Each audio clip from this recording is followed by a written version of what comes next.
I was 16 years old, standing on the edge of our garage roof with a bottle of vodka burning in my stomach, when I finally understood my parents had completely lost touch with reality.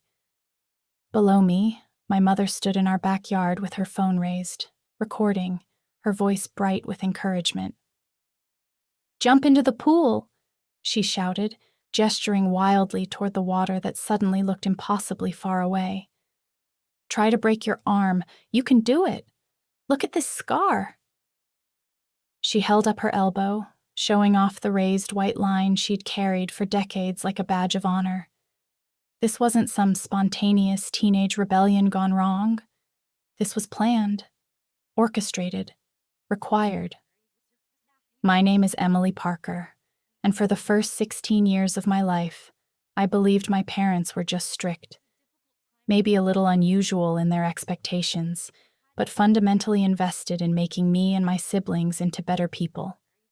I believed that right up until the moment I realized they weren't raising children at all. They were manufacturing replicas of themselves, moment by moment, mistake by mistake, trauma by trauma. My parents, Barbara and Robert Parker, live in a comfortable suburb outside Denver, the kind of neighborhood where everyone has 2 cars and opinions about homeowner association bylaws. My father works in middle management at a logistics company. My mother teaches part-time at a community college. On paper, they look like every other middle-class American family. But inside our house, behind the carefully maintained lawn and the cheerful holiday decorations, something fundamentally broken had been happening for years. They called it experiential parenting. They called it passing down wisdom through shared experience. They called it honoring the journey that made them who they are today. What they actually created was a nightmare dressed up as tradition, a prison built from their own past mistakes, and a systematic destruction of our autonomy disguised as guidance. The system started before I was even old enough to understand what was happening.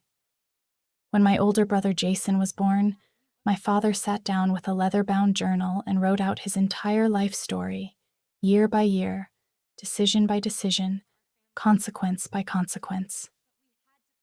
Every significant moment, playing baseball at 7, getting in a fight at 9, getting his first tattoo at 14, totaling his car at 15, all of it documented with dates and details and the lessons he believed each experience had taught him. He called it the blueprint. He told Jason it was a gift, a roadmap to becoming a strong man, a way to avoid the uncertainty of figuring life out through trial and error. My mother did the same thing with an even more elaborate system. She covered an entire wall of her home office with what she called her life timeline, a massive collage of photographs, journal entries, newspaper clippings, report cards, medical records, and handwritten annotations marking every major event from her childhood through her 30s. When I turned 13, she sat me down in front of that wall and explained that this was my instruction manual for becoming a woman. Every milestone she'd reached, every mistake she'd made, every lesson she'd learned through pain or embarrassment or failure, all of it was now my responsibility to recreate. "What happens if I don't want to do something you did?" I asked that day, staring at the overwhelming chronology of someone else's life. My mother's face hardened. "Then you'll become a worse version of what you could be. I refuse to raise inferior daughters." At 13, I didn't have the language to explain why that answer felt wrong. I didn't understand terms like autonomy or coercion or intergenerational trauma. I just knew that something cold settled in my chest when she said it, something that whispered this wasn't how families were supposed to work. But I also wanted to make my parents proud. I wanted to be good enough. So when my mother told me I had to cut my beautiful long hair into the same horrible bob she'd worn at 13, I let the hairdresser do it, even though I cried in the chair. When she told me I had to quit the soccer team I loved because she'd never played sports, and sports weren't part of becoming who she was, I handed in my uniform and pretended it didn't matter. when she made me start smoking cigarettes at 14, actually lighting them, actually inhaling, because she'd started at 14 and those 9 years of addiction had taught her about self-control. I learned to carry a lighter and a pack in my backpack. The worst part wasn't even the things she made me do. The worst part was how she framed it all as love, as investment in my future, as the generous sharing of hard-won wisdom. She'd put her hand on my shoulder and say things like, "I'm giving you the gift of my experience so you don't have to figure everything out alone." She'd say, "Most parents just tell their kids what to do, but I'm letting you learn the way I learned, by living through it." She'd say, "Someday you'll understand that following this path is what made you strong." I think that's what kept me quiet for so long. The idea that maybe she was right.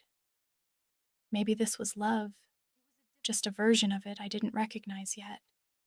Maybe if I just kept following the timeline, kept checking off her milestones, kept becoming who she'd been, everything would eventually make sense, and I'd thank her for it.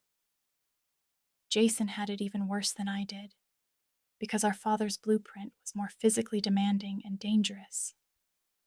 When Jason turned 7, Dad enrolled him in youth baseball, even though Jason hated sports, had no interest in competition, and would rather have spent his afternoons reading or drawing. But baseball was what Dad had done at 7, and baseball was non-negotiable. Jason spent 3 miserable years striking out and dropping catches while Dad shouted instructions from the bleachers, his face red with frustration that his son wasn't naturally athletic the way he'd been. When Jason was 9, Dad decided it was time for the fight. In Dad's blueprint, getting in a playground fight at 9 had been a pivotal moment.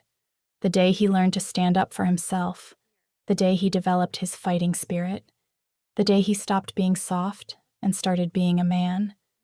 So Dad identified a kid at Jason's school, a bully named Trevor who'd been picking on smaller kids, and he told Jason he had to confront Trevor physically. Not tell a teacher, not walk away. Fight. Jason didn't want to fight Trevor. Jason had never hit anyone in his life. But Dad kept pushing, kept talking about how this was necessary, how every man needed to know what it felt like to get punched and punch back, how avoiding this lesson would leave Jason weak and unprepared for the world. Finally, one day during recess, with Dad's voice echoing in his head, Jason shoved Trevor. Trevor shoved back. Within seconds, they were swinging at each other while other kids screamed and teachers ran over to break it up. Jason came home that day with a broken nose, blood dried on his shirt, and our father was delighted. Absolutely thrilled. He took photos of Jason's swollen face and carefully filed them in the blueprint journal next to photos of his own 9-year-old broken nose. "Perfect," he kept saying, grinning like Jason had just won a trophy. "This is exactly how it happened for me. You're right on track." I remember standing in the doorway watching this, watching my brother cry from pain and confusion while our father celebrated his injury, and something shifted in how I saw our family. But I still didn't say anything. I was only 11. What did I know about how families were supposed to work? The timeline tracking became more invasive as we got older. My mother started monitoring everything, my grades, my friendships, my interests, my body. She'd compare each aspect of my life to the corresponding period in her timeline and make adjustments if I deviated. When I made the mistake of getting an A in algebra, she sat me down and explained that she'd failed algebra at my age and that failure had taught her perseverance and humility. She made me deliberately bomb the next 3 tests to bring my grade down to an F that matched her experience. When I protested that this would ruin my GPA, she looked genuinely confused. "I failed algebra, and I turned out fine," she said. "So clearly failing algebra is part of becoming fine." The logic was circular and insane, but it was also absolute. In our house, their experiences were gospel. Their mistakes were blueprints. Their trauma was legacy. My younger sister Lily got folded into the system when she turned 12. Mom decided it was time for Lily to pierce her own ears with a sewing needle, just like Mom had done at 12 in her own childhood bedroom with shaking hands and no sterile equipment. Never mind that professional piercings existed now, that we lived 15 minutes from a clean, safe piercing studio, that there were health codes and sterilization protocols that made DIY ear piercing completely unnecessary. None of that mattered. What mattered was that Mom had done it this way, and therefore Lily had to do it this way, because apparently suffering through the same preventable pain was how our family transmitted values across generations. I remember sitting on Lily's bed while Mom handed her the needle, watching my little sister's hands shake, seeing the fear in her eyes. Lily looked at me like I might intervene, might tell Mom this was insane, might protect her. But I didn't. I just sat there, paralyzed by years of conditioning that told me the timeline was non-negotiable and resistance was disrespect. Lily pushed the needle through her earlobe and immediately started crying. Blood dripped down her neck. Mom smiled and nodded approvingly, saying, "Good. You were brave. That's exactly how it felt for me." Within 3 days, both of Lily's ears were infected. Red, swollen, oozing pus. We had to take her to the emergency room where a doctor looked horrified and prescribed heavy antibiotics. Mom never apologized. She just showed Lily old photos of her own infected ears from decades ago and said, "See? We both survived it. That's the point." I started having nightmares around this time. Dreams where I was trapped in a maze made of photographs, where every turn led to another version of my mother's face telling me what to do next, where I ran and ran but could never find an exit that didn't loop back to the timeline wall. I'd wake up sweating, my heart pounding, and lie in the dark wondering if other families lived this way, wondering if everyone felt like they were slowly disappearing inside someone else's story. But I never asked anyone outside our family about it. The few times I'd tried to explain our parents' methods to friends, they'd looked confused or uncomfortable and changed the subject. Plus, Mom and Dad were so convincing in how they framed everything. They talked about honoring heritage, building character, passing down strength. They made it sound almost noble.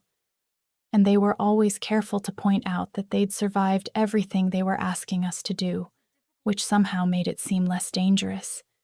After all, if they were still alive and functional, how bad could it really be? The answer to that question came on my 16th birthday, the day of the roof jump, the day everything finally broke open in a way I couldn't ignore anymore. Mom had been talking about this milestone for months. In her timeline, age 16.5 was marked with a major entry, a party where she got drunk and jumped off a garage roof into a pool, breaking her collarbone in the process. She described it constantly as a pivotal character-building moment, the experience that taught her about risk and consequences and pushing through fear.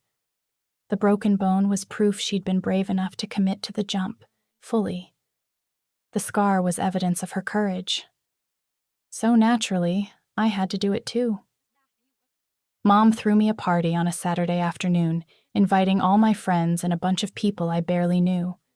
She set up tables of food in the backyard and put a keg of beer by the pool, even though none of us were legal drinking age. Dad built a makeshift ladder up the side of the garage so there'd be easy access to the roof.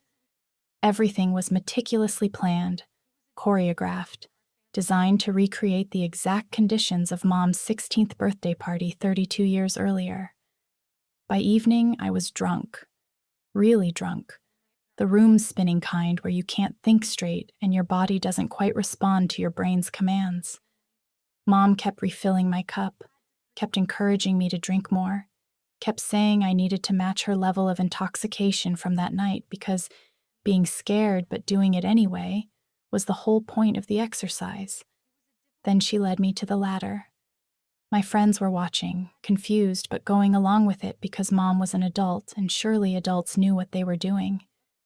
I climbed up to the garage roof, my hands slipping on the rungs, my vision blurry. From up there, the pool looked impossibly small and far away. The concrete patio surrounding it looked hard and unforgiving. "Jump into the pool!" Mom shouted from below, her phone held up to record. "Try to break your arm. You can do it." I stood there frozen, terror cutting through the alcohol fog. Every instinct I had screamed that this was dangerous, that I could die if I landed wrong, that this was insane. But everyone was watching. My friends, the neighbors. My father standing next to Mom with his arms crossed, looking impatient. And Mom herself, her face bright with encouragement, absolutely convinced she was giving me a gift. "I was scared too," she called up. "But I did it anyway, and that's what made me brave." So I jumped. I missed the pool completely. My body hit the concrete patio with an impact that drove all the air from my lungs and sent lightning bolts of pain through my left leg and hip. I heard something crack. Multiple somethings, actually, a series of sharp breaking sounds that seemed to echo. Then I was screaming, unable to move, my leg twisted at an angle that wasn't anatomically possible. The rest of that night was a blur of ambulance sirens, emergency room lights, x-rays, doctors with concerned faces. I'd broken my leg in 3 places and fractured my hip. I needed surgery. I'd be in a cast for months. The orthopedic surgeon asked what happened, his tone suggesting he already suspected something wasn't quite right about my story. Mom lied smoothly. She was horsing around with friends. You know how teenagers are. They think they're invincible. The doctor didn't look convinced, but he didn't push. He set my bones, wrote prescriptions, gave instructions for care. We went home at 3 a.m. I was on crutches and heavy painkillers, barely able to think through the fog of medication and shock. The next day, when I could focus again, Mom did something that finally shattered whatever loyalty I'd been clinging to. She came into my room with her old x-rays from her broken collarbone and my new x-rays from my broken leg and hip. She laid them out on my bed side by side, like she was comparing art projects. "See?" she said, her voice warm with satisfaction. "We both have proof we survived our 16th birthdays. You're exactly where you're supposed to be on the timeline." She wasn't apologizing. She wasn't showing remorse or guilt or concern that she'd encouraged me to do something that had seriously injured me. She was proud. She was marking this off as a successful milestone, a box checked, a legacy properly passed down. And I finally understood with complete clarity that my mother didn't see me as a separate person. I was just a mirror she was trying to shape into her own reflection. My pain was acceptable, even desirable, if it matched her pain. My suffering was noble if it followed her script. My body was just a vehicle for recreating her experiences. I was 16 years old, lying in a bed I could barely get out of without help, looking at a woman who'd given birth to me but didn't actually see me at all, and I knew something had to change, or I would disappear completely into the timeline. Just another photograph on her office wall, another annotated entry in someone else's story. That night, after Mom left my room, I made myself a promise that I didn't know how to keep yet, but knew I had to find a way. I would stop them. I would get free. And I would make sure Lily and Jason got free too. The ceiling of my bedroom had water stains that looked like continents. I stared at them for hours, tracing their shapes, letting my mind work through possibilities while my broken bones throbbed despite the painkillers. Somewhere in those stains, in the dark hours of that night, I stopped being a compliant daughter and started being someone who would fight back. I just had to figure out how. The first step toward freedom came from an unexpected source. Mrs. Angela Foster, my school counselor, a woman I'd spoken to maybe twice before about completely mundane things like class schedules and college fair dates. I didn't know her well, but apparently she knew enough about patterns of abuse to recognize one when she saw it. I went back to school 3 days after the roof jump, hobbling on crutches, my leg encased in a cast from hip to ankle. People stared. Teachers asked what happened with concerned faces. I repeated my mother's lie about horsing around with friends because I'd been trained since childhood to protect the family's image, to never reveal what happened behind closed doors, to understand that loyalty meant silence. But Mrs. Foster pulled me aside during lunch on that first day back. She guided me into her small office with its motivational posters and dying succulent plants and closed the door. She didn't ask what happened right away. Instead, she just looked at me, really looked at me, and said gently, "Emily, you seem like you're carrying something heavy. I want you to know my office is a safe space if you ever need to talk about anything at all." Something about the way she said it broke through my defenses. Maybe it was the exhaustion from pain and medication. Maybe it was the accumulation of years of pretending everything was fine. Maybe it was just that someone was finally offering me a door I didn't know existed.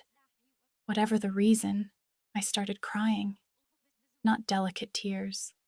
Full, ugly, gasping sobs that came from somewhere deep and desperate. And then I told her everything. I told her about the timeline wall and the blueprint journal. I told her about being forced to smoke cigarettes at 14. I told her about failing algebra on purpose. I told her about Jason's broken nose and his forced tattoo and the car crash. I told her about Lily's infected ears. And I told her about the roof jump, the real story, how Mom had orchestrated the whole thing and gotten me drunk and pressured me to jump and then seemed annoyed that I'd missed the pool instead of being horrified that I'd broken multiple bones. Mrs. Foster listened to everything without interrupting. She took notes in careful handwriting. When I finished, she was quiet for a long moment, her face pale. "Emily," she finally said, "what you're describing is child abuse. I'm a mandated reporter, which means I'm legally required to report this to Child Protective Services. Do you understand what that means?" I nodded, feeling scared and relieved in equal measure. "Will they take us away from our parents?" "I don't know what will happen," she said honestly. "But I know you and your siblings deserve to be safe, and what's happening in your home isn't safe. None of this is normal or acceptable, no matter how your parents are framing it." That afternoon, Mrs. Foster called CPS. Within 2 hours, a caseworker named Dean Wilson showed up at our house. He was a tired-looking man in his 40s with kind eyes and a worn briefcase. He interviewed each of us separately, me, Jason, Lily, and then talked to our parents. Mom and Dad were charming. They showed Dean their timeline and blueprint materials, explaining their parenting philosophy with intellectual-sounding language about experiential learning and character development, and honoring family heritage. They presented it as an innovative approach to child rearing, something unconventional but fundamentally sound. They emphasized that everything they required us to do, they'd done themselves first, which somehow made it seem less dangerous in their framing. Dean looked uncomfortable, but uncertain. He could see we weren't being beaten or starved or locked in closets, the obvious forms of abuse that made cases straightforward. What our parents were doing existed in some gray area he seemed unsure how to categorize. He took photos of my cast and the hospital discharge papers. He documented Jason's old broken nose and Lily's scarred ears. He said he'd file a report and someone would follow up. Then he left. That night, Mom and Dad sat us down in the living room for what they called a serious conversation about loyalty. Dad's voice was cold and controlled in a way that was somehow scarier than yelling. "What happens in this family stays in this family," he said. "We don't air our private business to strangers who don't understand our values. Mrs. Foster doesn't understand what we're building here. CPS doesn't understand the gift we're giving you. They see things through a narrow, conventional lens that can't appreciate the depth of what we're doing. Mom added, "We're your parents. We brought you into this world. We know what's best for you better than some social worker who met you for 5 minutes. You need to trust us." But I didn't trust them anymore. That trust had shattered on the concrete patio along with my bones. Within a week, CPS came back with a court order. We were being removed from the home temporarily while they investigated. We were placed with my Aunt Claire, my father's younger sister, who lived 40 minutes away in a small ranch house with a fenced backyard and a guest room she'd turned into a makeshift dormitory for all three of us. Those 3 months at Aunt Claire's house were the first time in my life I could breathe. She had rules, but they were normal rules. Curfew at 10 on school nights. Do your homework. Help with dishes. Tell me where you're going. Basic expectations that had nothing to do with recreating someone else's experiences or checking off timeline milestones. She let me rejoin the soccer team. Just like that. No argument. No explanation about how Mom hadn't played sports, so I shouldn't either. No lecture about following the timeline. She drove me to practice and picked me up afterward and asked how it went, like parents were supposed to do. She helped Jason quit smoking the cigarettes Dad had started making him smoke at 15. She found Lily a therapist who specialized in helping kids process trauma. She made dinner every night, and we ate together and talked about normal things like school and movies, and what we wanted to do on weekends. I started sleeping through the night without nightmares. Jason's hands stopped shaking. Lily's ears finally healed completely.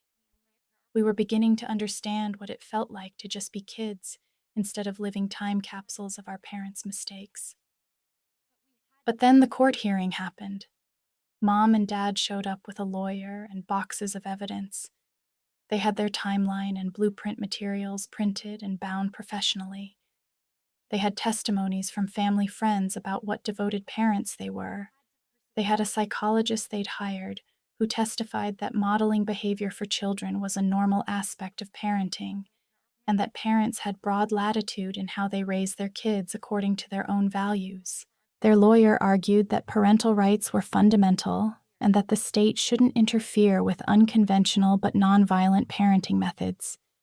He made our parents sound like educational innovators, people thinking outside the box about child development, loving parents who were just trying to share their hard-won wisdom with the next generation. The judge looked uncomfortable throughout the hearing. You could see the conflict on his face.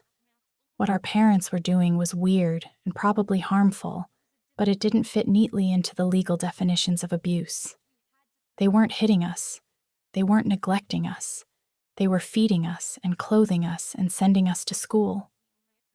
The timeline requirements existed in this murky space between bad parenting and criminal behavior. In the end, the judge ruled that while the methods were highly unconventional and concerning, parents did have constitutional rights to raise their children according to their own values and beliefs. He ordered us back home with a requirement that CPS monitor the situation, but he didn't terminate parental rights or make the placement with Aunt Claire permanent.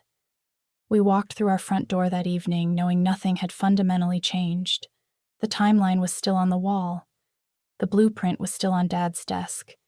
The expectations were still absolute. Mom didn't even wait for us to put our bags down. She went straight to her office, and I heard her call my name in that bright, cheerful voice that had started making my skin crawl. When I got there, she was standing in front of the timeline wall with her arms crossed, tapping a specific entry. Age 16 and a half, pregnant with first boyfriend. "We need to get you a boyfriend pretty quickly," she said, smiling like she was announcing something exciting. "So, you can stay on schedule. I've identified 3 senior boys who might work: Tyler, Marcus, and Ethan. I have their class schedules. We can start with Tyler. I've arranged for you to accidentally run into him during your study hall tomorrow." I stood there feeling my stomach drop into my feet, understanding with sudden, horrifying clarity that the next timeline requirement wasn't just dangerous, It was an actual crime. My mother was planning to coerce me into a sexual situation as a minor, and she was framing it as a necessary milestone, a gift, an essential experience I needed to have at exactly the same age she'd had it. That night, lying in my bed staring at the water-stained ceiling that had become almost comforting in its familiarity, I made a new plan. The system had failed us. The court had sent us back. The judge had sided with parental rights over our safety. If we were going to get free, we couldn't wait for adults to save us. We had to save ourselves. I heard a soft knock on my door after midnight. Jason stood in the hallway, looking scared and exhausted. He jerked his head toward his room. When I got there, Lily was already sitting on the floor, with her knees pulled to her chest. "We need to talk," Jason whispered, "about what happens next." We spent the next 2 hours in quiet, desperate conversation, making plans. We started documenting everything, taking photos, recording conversations, keeping detailed journals of every timeline requirement and every dangerous thing our parents made us do. We created emergency signals and backup plans. We found phone numbers for Aunt Claire and Mrs. Foster and saved them under fake names in our phones. We agreed that if Mom tried to force the pregnancy timeline on me, we'd fight back with everything we had. We'd go public if necessary. We'd call the police ourselves. We'd make so much noise that someone would have to pay attention. "They're not going to win," Jason said, his voice shaking but determined. "We're getting out of this. All of us. Whatever it takes." For the first time since we'd been sent back home, I felt something other than hopelessness. I felt angry. And anger, I was learning, could be a kind of fuel. The thing about fighting back against people who've controlled you your entire life is that you have to become someone you've never been before. You have to develop a capacity for deception, for strategy, for cold calculation that goes against everything you were raised to be. Obedient children don't gather evidence against their parents. Loyal daughters don't record private conversations.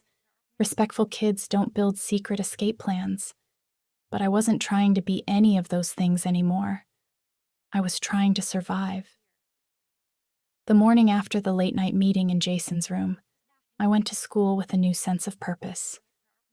I sought out Mrs. Foster before first period and asked if we could talk. Her face lit up with relief. I could tell she'd been worried about us since the court sent us back home. In her office, I told her about Mom's pregnancy timeline plan. I explained the specific deadline of March, the list of potential senior boys, the fact that Mom was actively trying to engineer situations where I'd be alone with these guys. Mrs. Foster's face went pale. Her hand tightened on her coffee mug. "Emily, what your mother is planning is sexual coercion of a minor. It's criminal. I have to report this immediately." "I know," I said. "That's why I'm telling you. But last time CPS came, it didn't work. My parents convinced the judge they were just unconventional. We need more than just my word. We need proof, evidence they can't explain away." Mrs. Foster was quiet for a moment, thinking. Then she pulled out a yellow legal pad and started writing. "Tell me everything again. Exact words if you can remember them. Dates, times, specific details. I'm going to document all of this in a mandated reporter statement, and we're going to build a case that's too strong to dismiss." For the next hour, I gave her every detail I could remember. She wrote it all down methodically, asking clarifying questions, making sure nothing was vague or open to interpretation. When we finished, she made 2 copies of the statement, one for her locked filing cabinet, one for me to keep somewhere safe. "Start documenting everything," she advised. "If your parents say something about the timeline requirements, record it if you can. If they make you do something dangerous, document it somehow. Photos, witnesses, anything. Build an evidence file that makes it impossible for anyone to say this is just unconventional parenting." I left her office feeling scared but focused. I had a mission now. I wasn't just passively surviving the timeline anymore, I was actively undermining it. That afternoon, I went to a health store 3 neighborhoods away where no one would recognize me. I found the section with herbal cigarettes, the kind that look like real cigarettes but don't contain tobacco or nicotine. I bought 3 packs with birthday money I'd been saving. When Mom watched me smoke, I could use these fake ones, and she'd never know the difference. Meanwhile, I'd hide the real cigarette packs she kept giving me so Lily wouldn't find them and actually smoke them. It was a small deception, but it felt enormous. I was taking back control of my body in this tiny way, creating a space between what my mother demanded and what I actually did. The fake cigarettes became a kind of symbol for me, proof that I could present compliance while secretly maintaining my own choices. Next, I started photographing the timeline wall. Late one night, when everyone was asleep, I crept into Mom's office with my phone and photographed every single entry.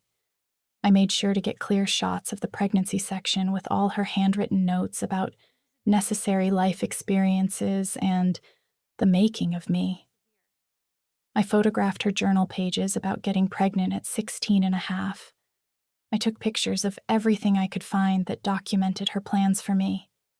I saved all the photos in 3 different places: my phone, my email, and a cloud storage app I downloaded specifically for this purpose. If my parents found one copy, I'd still have backups. If they took my phone, the evidence would still exist somewhere they couldn't reach. I also gathered my hospital discharge papers from the roof jump, the ones that detailed 3 broken bones and a fractured hip. I made copies and hid them inside my math textbook. I kept the originals in Mrs. Foster's office in her locked filing cabinet. Every piece of evidence got duplicated and distributed so it couldn't be destroyed. Jason started doing the same thing with his experiences. When Dad made him do what he called toughness drills, which really meant shoving Jason around the yard and making him try to stay on his feet, Jason had me film it from my bedroom window. When Dad assigned the next tattoo appointment, Jason recorded the conversation where Dad explained it was required to experience the regret of a bad tattoo to understand permanent consequences. Lily photographed her scarred ears and wrote out a detailed account of the sewing needle piercing and the subsequent infection that had required emergency room treatment. We were building a dossier, a comprehensive record of systematic harm disguised as parenting. But we needed more than just evidence of past harm. We needed to catch them in the act of planning future harm, proof that they weren't going to stop, that the timeline requirements would continue getting more dangerous as we got older. That's when I did something that felt both brilliant and terrifying. I asked Mom to explain the pregnancy timeline to me one more time. I said I wanted to make sure I understood it correctly, because I wanted to do it right. This pleased her enormously. She loved when we showed enthusiasm for the timeline instead of resistance. The whole time she talked, my phone was in my pocket, recording everything. She went on for almost 10 minutes about how getting pregnant at 16 and a half had taught her responsibility and purpose, how it forced her to grow up and become the woman she was meant to be, how this was a gift she was giving me by ensuring I had the same transformative experience. Her own voice, her own words, explaining in explicit detail how she planned to coerce her minor daughter into a sexual situation. All documented, time-stamped, impossible to deny. I saved that audio file in multiple locations and sent a copy to Mrs. Foster, who forwarded it to Dean Wilson at CPS. This time, there was no room for interpretation. This wasn't unconventional parenting. This was a clear statement of intent to facilitate harm. Meanwhile, something else was happening that I didn't know about yet. Aunt Claire had filed paperwork with the court requesting temporary guardianship again. She'd been in contact with Mrs. Foster and Dean, gathering information about what was happening since we'd been sent back home. She knew about the pregnancy timeline. She was horrified. and she was fighting for us from her end while we fought from ours. The court assigned someone called a guardian ad litem to investigate, a person whose job was to represent our interests separately from our parents. Her name was Rachel Stevens, and she called me one day during lunch. She had a warm, professional voice that made me feel like maybe someone with actual power was finally listening. "Emily," she said, "I'm going to be your voice in court. My job is to figure out what's best for you and your siblings, not what's convenient for the system or what makes your parents happy. I want you to know that your voice matters, and I'm going to make sure the judge hears it." For the first time since the last court hearing, I felt a flicker of real hope. Rachel was different from Dean. Dean was overwhelmed, cautious, afraid of overstepping. Rachel sounded fierce. She sounded like someone who wouldn't be charmed or intimidated by my parents' articulate explanations and psychological experts. She asked if I had time to talk, and I said yes, even though lunch was almost over. She asked basic questions about school and home, never pushing but clearly noting the careful way I answered. Before we hung up, she said something that made me want to cry with relief. "I'm going to call you again soon, and we're going to have a much longer conversation where you can tell me everything. And I promise you, Emily, I'm listening." That week, Mom escalated. She started what she called health chats, sitting me down to discuss my menstrual cycle in invasive detail. She wanted to know when my last period started, how long my cycles were, whether I experienced cramping, how heavy my flow was. She explained that at my age, she'd tracked her fertility carefully, and I needed to do the same. Every question felt like she was mapping out my body, turning it into data for her timeline project. I gave vague answers while internally screaming. She wanted me to start keeping a cycle journal, tracking ovulation, understanding my fertility window. The clinical language couldn't disguise what she was really doing, preparing to time my pregnancy with the same precision she'd used to plan the roof jump. That night, I documented the entire conversation in writing, noting the date, time, and every invasive question she'd asked. I sent the documentation to Mrs. Foster and Rachel. The evidence file was growing thicker. The next week, something broke in Jason. Dad announced it was time for another tattoo, a new regret to commemorate, just like the blueprint required. He'd already made an appointment at the tattoo shop for Tuesday afternoon. Jason, standing in the living room with all of us watching, said no, just like that. Quiet but firm. "No, I'm not getting another tattoo. I'm not following that part of the blueprint anymore." The house went completely silent. Dad stared at Jason like he'd spoken a foreign language. Mom appeared in the doorway of her office, her face pale with shock. "What did you say?" Dad's voice was dangerously quiet. I said, "No, I'm not getting more tattoos I'll regret. I'm done with that part." Dad exploded. He started yelling about disrespect and soft generations and how Jason was throwing away the gift of his guidance. Mom joined in, her voice shrill, talking about how refusing the blueprint meant rejecting everything that made Dad who he was, how it was an insult to the legacy being offered. Jason just stood there, shaking a little but not backing down. It was the first time any of us had directly refused a timeline requirement, the first real act of defiance. Dad stormed out and drove away, tires screeching. Mom retreated to her office and slammed the door. Jason came upstairs to his room, and Lily and I followed. "Holy shit," Lily whispered. "You actually said no."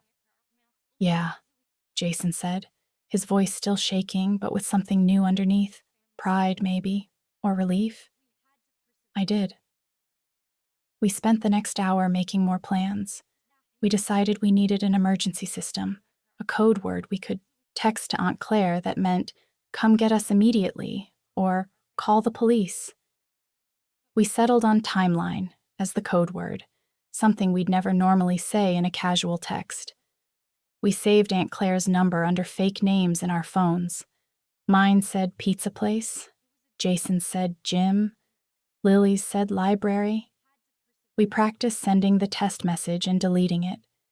We made a pact that we'd only use it in a real emergency, when we actually needed help right away. But knowing we had it, knowing there was a way to call for help that our parents couldn't intercept, made us all breathe a little easier. The following Friday, Dean came back for a scheduled monitoring visit. My parents transformed instantly into charming hosts. Mom made tea and brought out cookies. They sat with Dean at the dining room table and explained their parenting philosophy in the most reasonable-sounding language possible. Mom talked about experiential teaching, where children learn by living through the same formative experiences their parents survived. She made it sound thoughtful and intentional, like a well-researched educational approach rather than systematic control. Dad talked about the importance of passing down wisdom through shared experiences rather than just lectures. They were so good at this performance, so practiced at making the insane sound reasonable. Dean nodded and took notes, his face neutral. He asked us a few gentle questions about school and activities. We all gave the rehearsed answers we'd been ordered to give. We were happy to be home. We were learning so much. Everything was fine. But after Dean left, Dad's face changed completely. His charm evaporated. He said we hadn't been enthusiastic enough during the visit, that we needed to remember CPS was looking for reasons to interfere. As punishment, he assigned us what he called timeline chores, busy work designed to reinforce the system we were supposed to worship. I had to reorganize Mom's office, including dusting the timeline wall. While I did it, I took more photos with my phone, making sure to capture any new entries or annotations she'd added since my last documentation session. I wrote down quotes from her journal in my phone's notes app.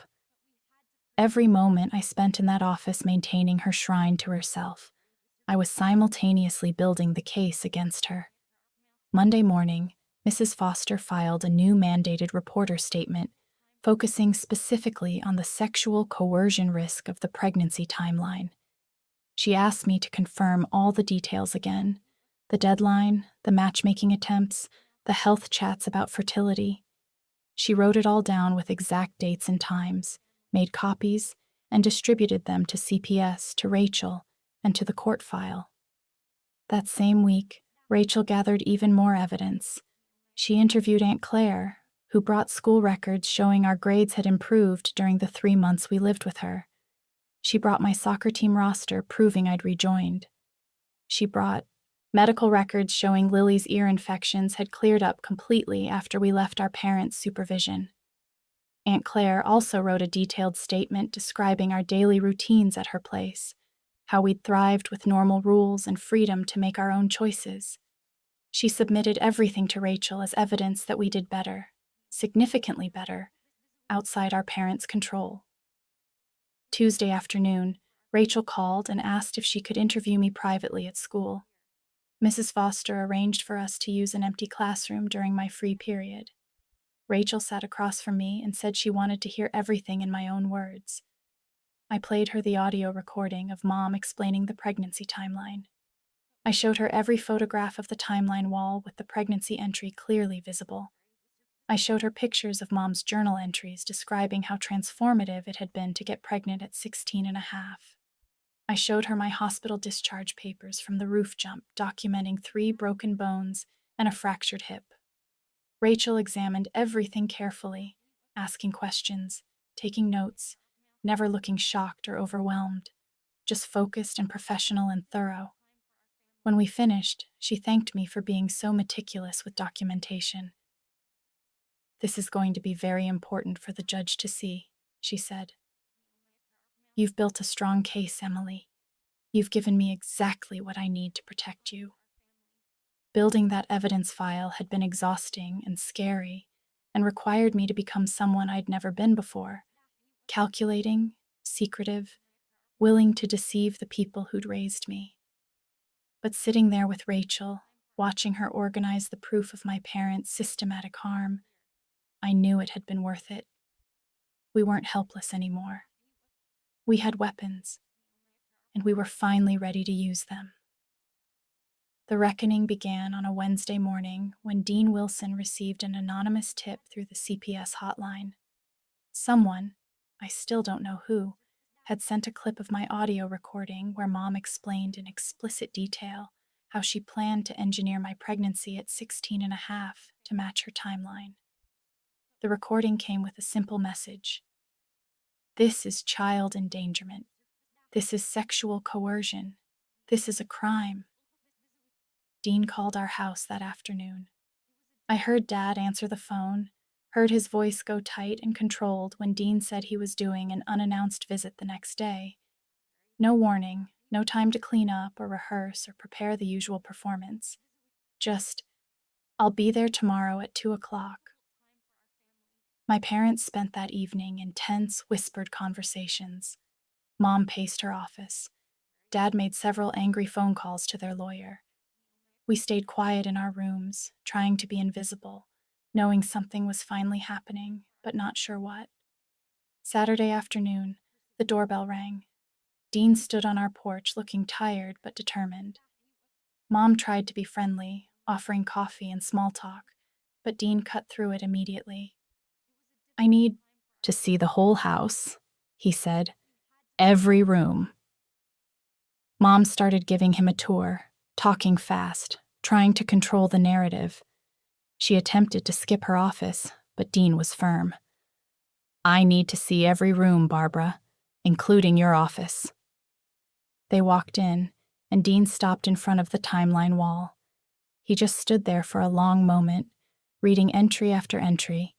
The cigarettes, the failed algebra, the roof jump, the pregnancy plan. Mom kept talking, explaining how it was just family history, a way to preserve memories and pass down tradition. Her voice got faster and higher as she tried to make it sound reasonable. Dean didn't respond.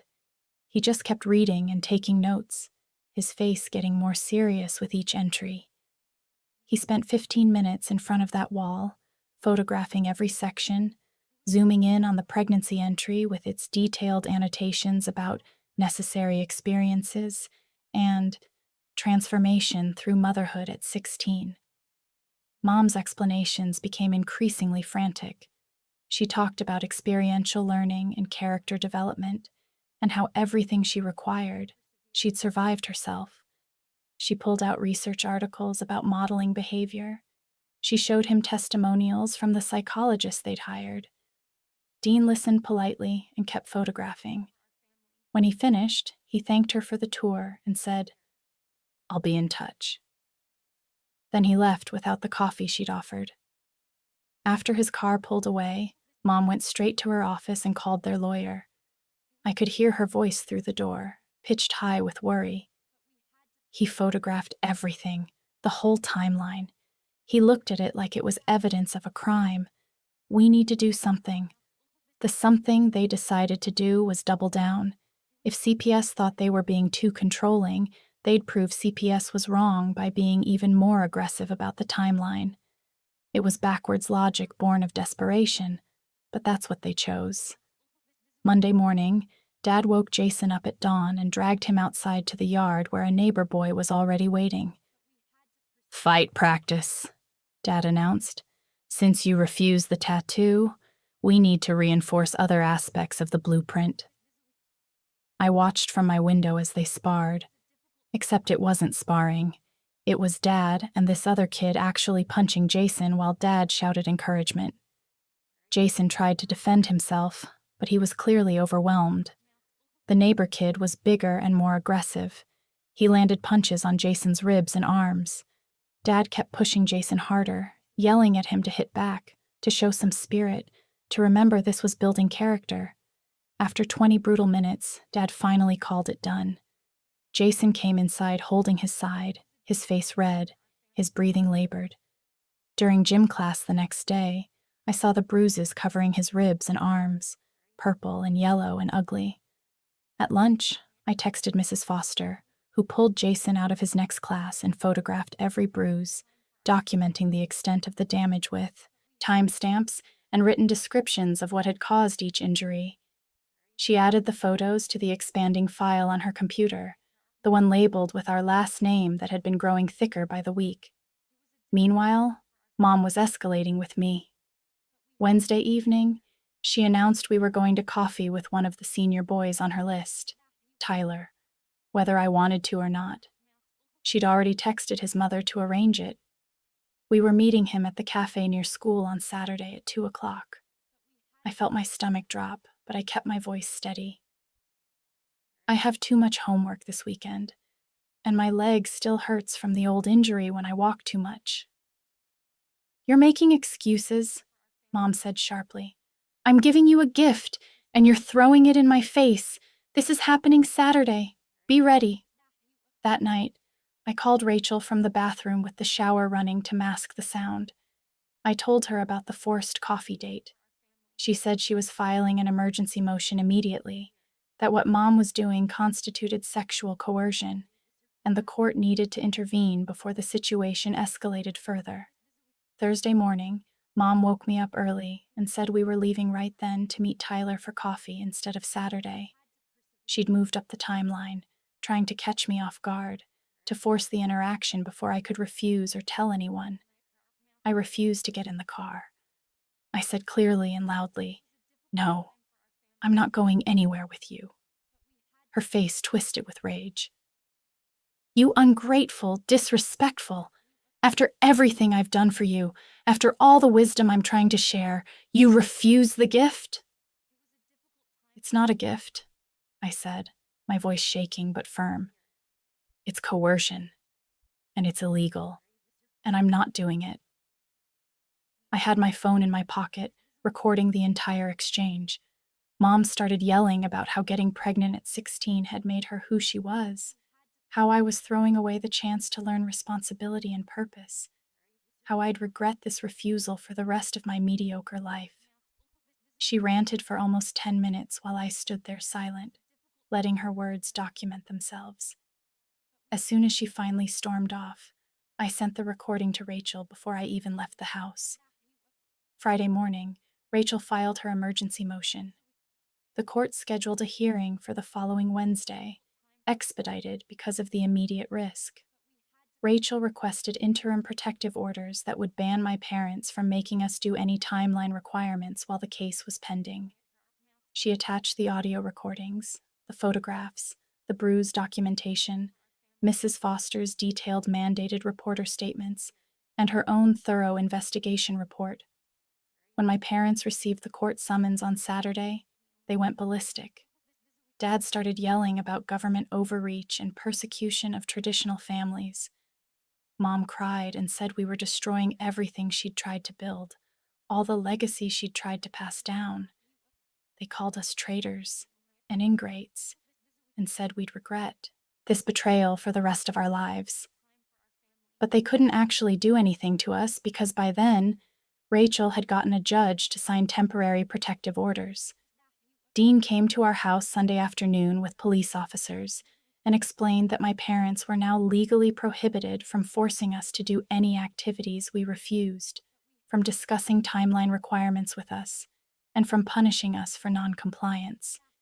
If they violated the orders, they'd be in contempt of court and could face jail time. The house became a Cold War zone. My parents barely spoke to us except when absolutely necessary. They glared and made passive-aggressive comments, but they couldn't force us to do anything. The protective orders had created a force field we'd never had before. Wednesday arrived. Hearing day. We all had to go to court, this time for a real evidentiary hearing, not just mediation. We sat in a courtroom with a judge presiding, lawyers on both sides, Dean and Rachel, and a court reporter recording everything. The judge looked at us seriously and said, "I'm going to hear testimony about what's been happening in this family, and then I'm going to make a ruling about custody and visitation. I want everyone to tell the truth. This court is about protecting children, not punishing parents. but I will do whatever is necessary to ensure these minors are safe. My parents' lawyer went first, trying to frame everything as innovative parenting and educational methodology. He called their hired psychologist, who testified about modeling behavior and experiential learning, and how parents have broad rights to raise children according to their own values. Then Rachel stood up. She presented the timeline wall photographs, one by one, reading the entries out loud so the judge heard exactly what my parents had required us to do. She played the audio recording of Mom explaining the pregnancy plan in her own words. She showed my hospital discharge papers documenting the injuries from the roof jump. She presented photographs of Jason's bruises from the fight practice, of Lily's scarred ears, of me smoking cigarettes at 14 because the timeline required it. She called Mrs. Foster to testify, and Mrs. Foster explained the pattern she'd observed. Systematic control disguised as education, escalating danger, complete dismissal of our autonomy or safety. She read from her detailed documentation spanning months. She called Dean, who testified about finding the timeline wall during his unannounced visit, about his growing concern that the requirements were getting more dangerous as we aged, about his professional opinion that we were at immediate risk of serious harm if we remained in our parents' custody. Then Rachel called me. I walked to the witness stand feeling like my legs might give out. The judge asked me to explain what it was like living in our house, following the timeline. I took a deep breath and told the truth. I told him about being forced to fail classes, to smoke cigarettes, to jump off a roof while drunk. I told him about my mother planning my pregnancy with calendar dates and ovulation tracking. I told him about Jason being forced to crash his car and get tattoos he didn't want. I told him about Lily's infected ears. I told him that we weren't children to our parents. We were projects, replicas, time capsules designed to recreate their experiences regardless of the cost to us.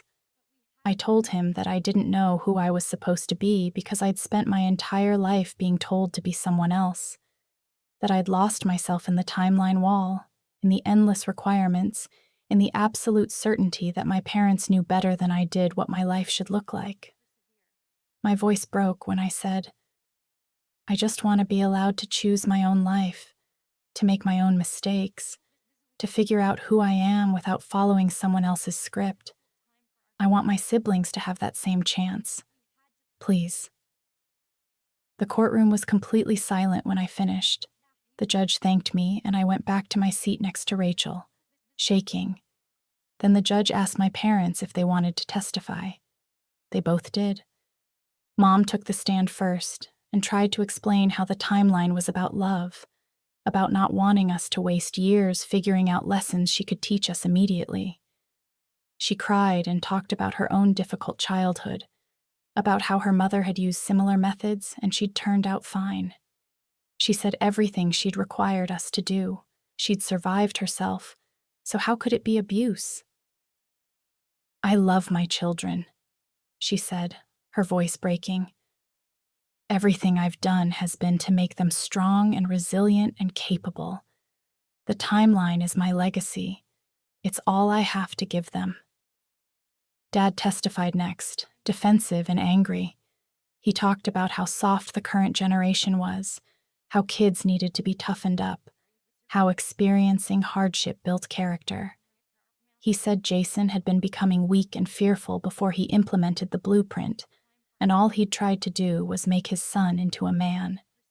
He denied that any of the requirements had been dangerous, pointing out that he'd survived them all. The judge listened to everything without expression.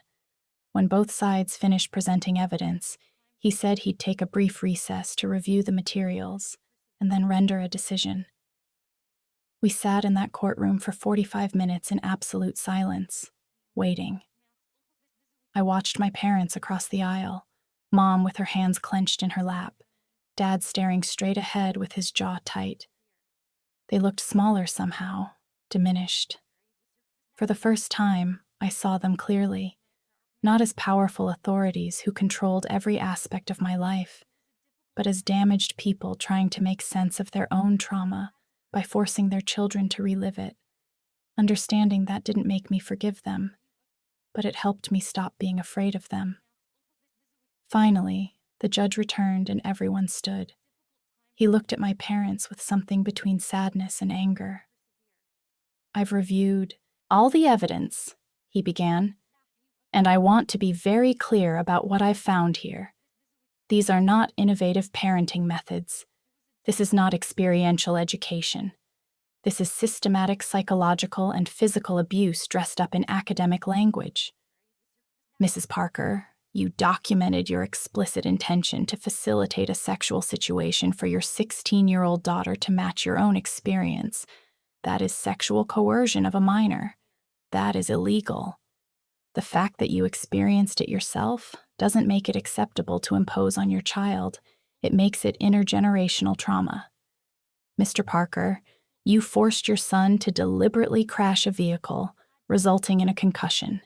You've required physical altercations resulting in documented injuries.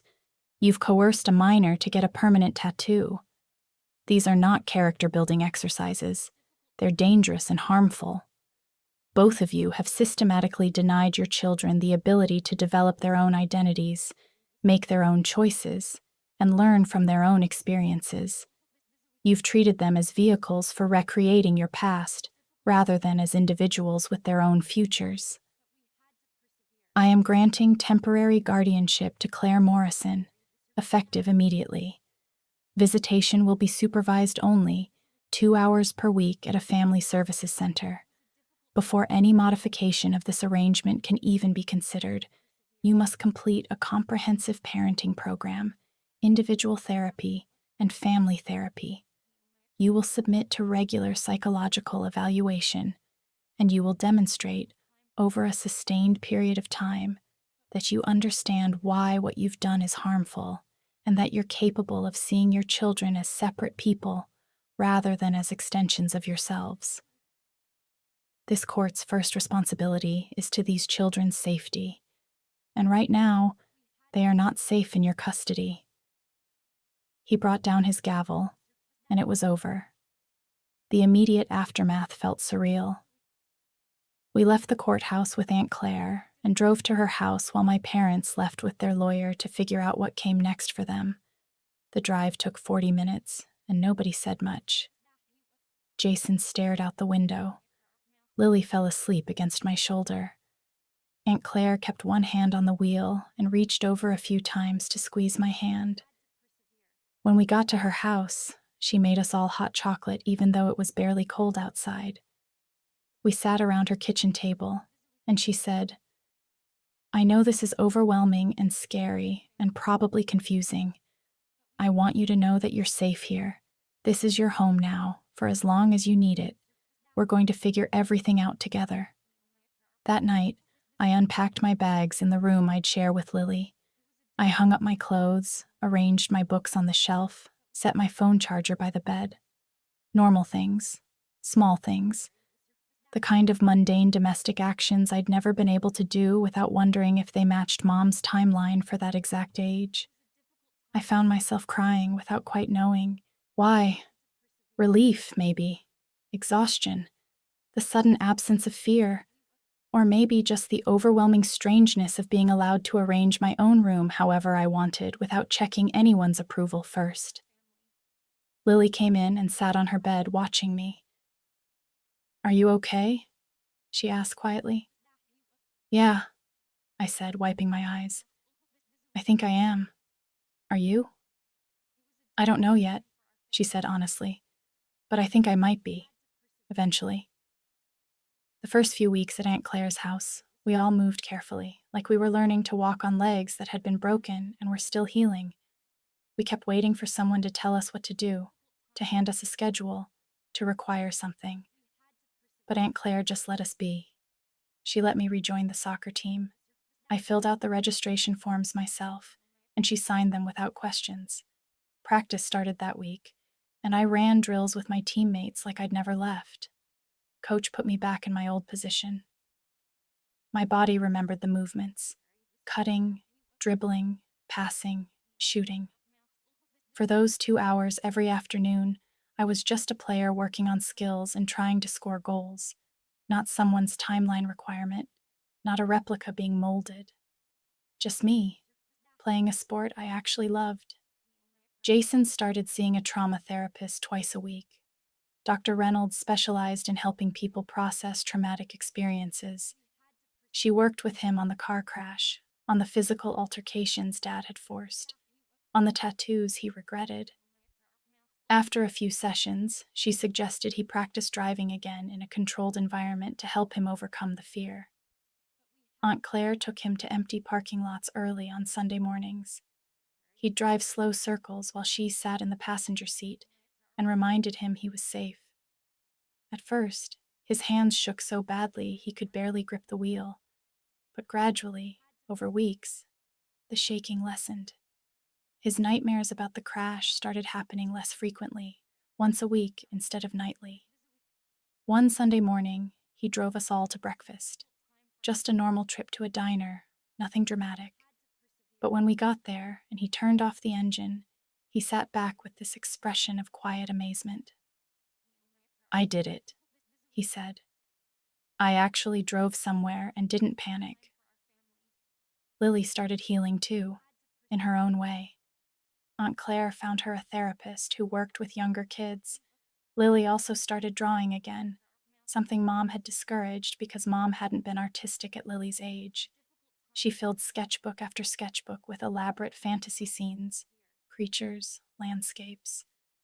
When I asked what she was drawing, she said, "Worlds where you get to choose who you become." School became different for me. I met with my guidance counselor to create a plan for fixing the grades I'd deliberately tanked to match Mom's timeline. We set me up with tutoring 3 times a week after soccer practice. I started working through algebra problems, actually trying to understand the concepts instead of copying wrong answers. It was hard. I'd missed foundational material, but it was also satisfying in a way nothing on the timeline had ever been. I was doing this for me, not to fulfill someone else's requirement. I also threw away the last pack of cigarettes. I found it in my backpack one afternoon and walked straight to the outdoor trash can and dropped it in. Watching it disappear under other garbage felt symbolic. I didn't need to pretend to be addicted to something just because Mom thought smoking had taught her self-control. My lungs felt clearer. My clothes stopped smelling like smoke. Nobody at school asked me for a cigarette anymore.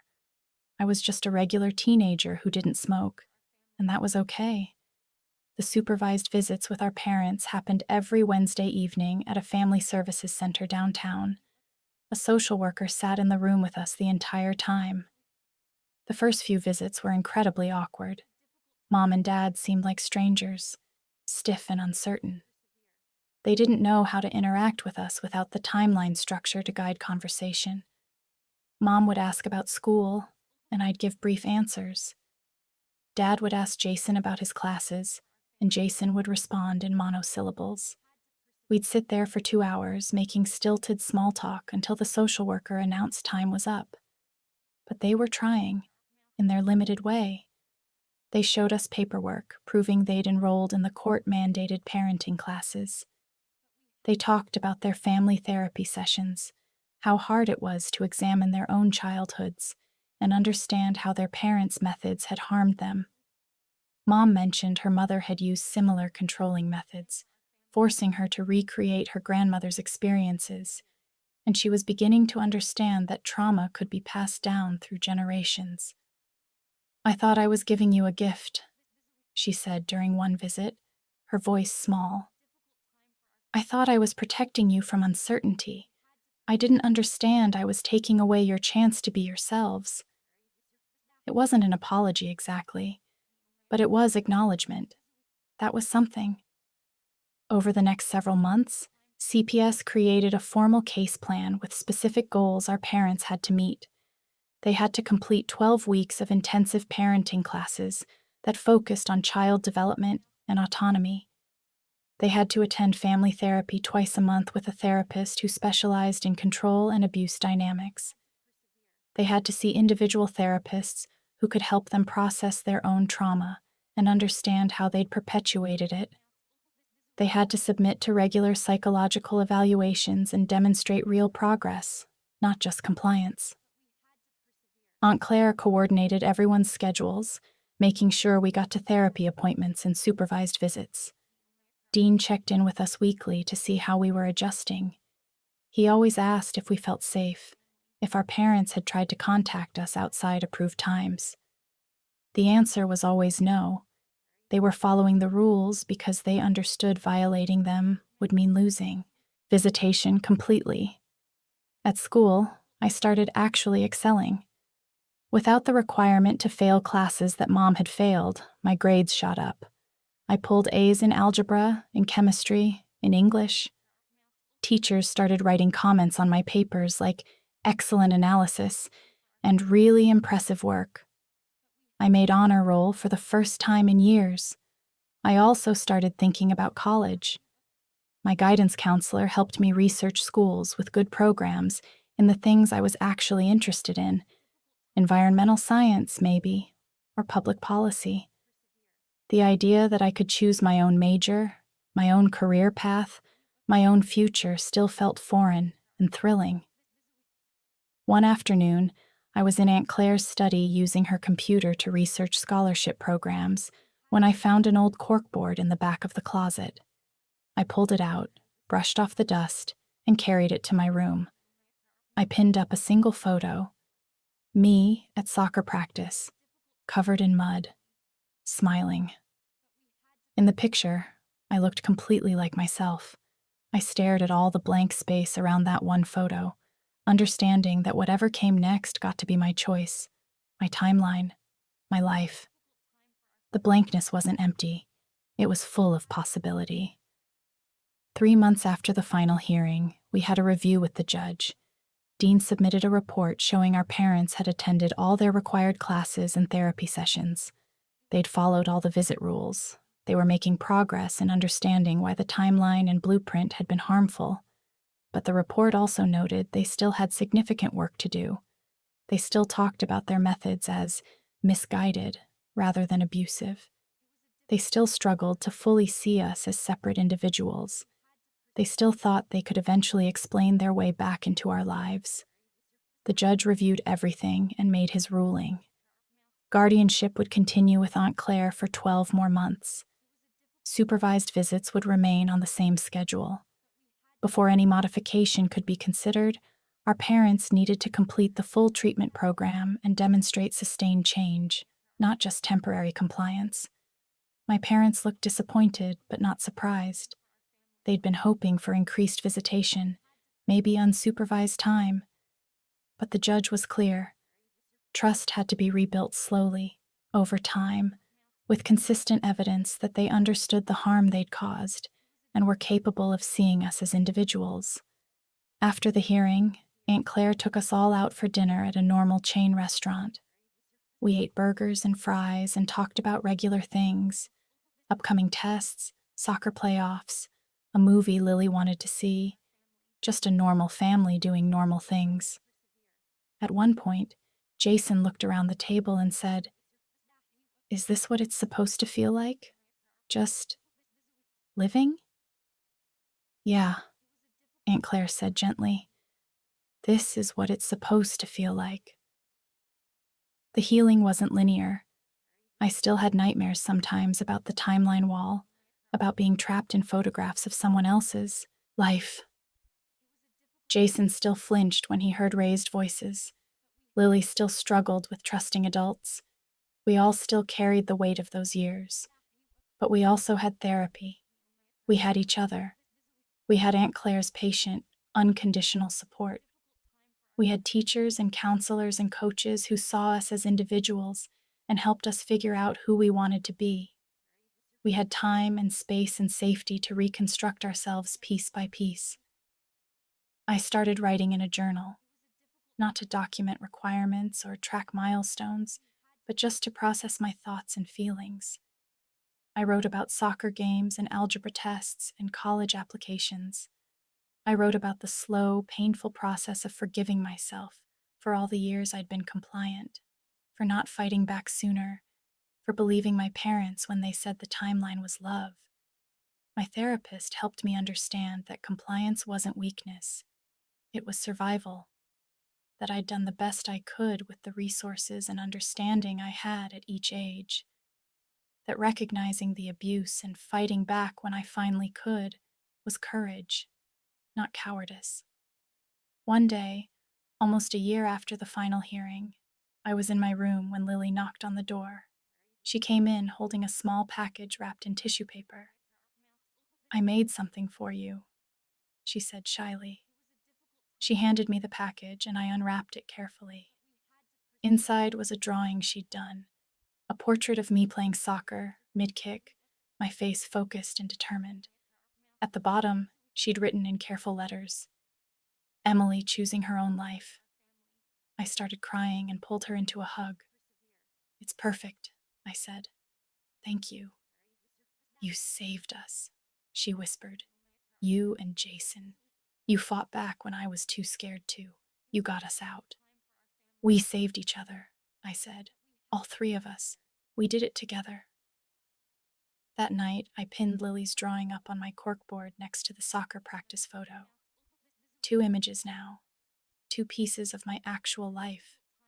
I stood back and looked at them, thinking about all the blank space still left to fill. Not with requirements or milestones or someone else's experiences, but with my own choices, my own mistakes, my own growth. The timeline wall in Mom's office had been dense and overwhelming, every inch covered with annotated proof of her life.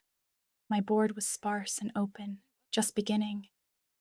But that sparseness was freedom. That openness was possibility. I thought about the judge's words from the hearing, about how we'd been treated as vehicles for recreating the past, rather than as individuals with our own futures. He'd been exactly right. But now we had futures. We had the chance to figure out who we were beyond the blueprint and the timeline, beyond our parents' trauma and control. It would take time.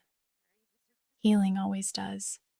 There would be setbacks and hard days and moments when the old patterns tried to reassert themselves. But we also had tools now: therapy, support, legal protection, and most importantly, the understanding that we were allowed to be ourselves. 6 months later, I got my acceptance letter from Colorado State University with a scholarship for their environmental science program.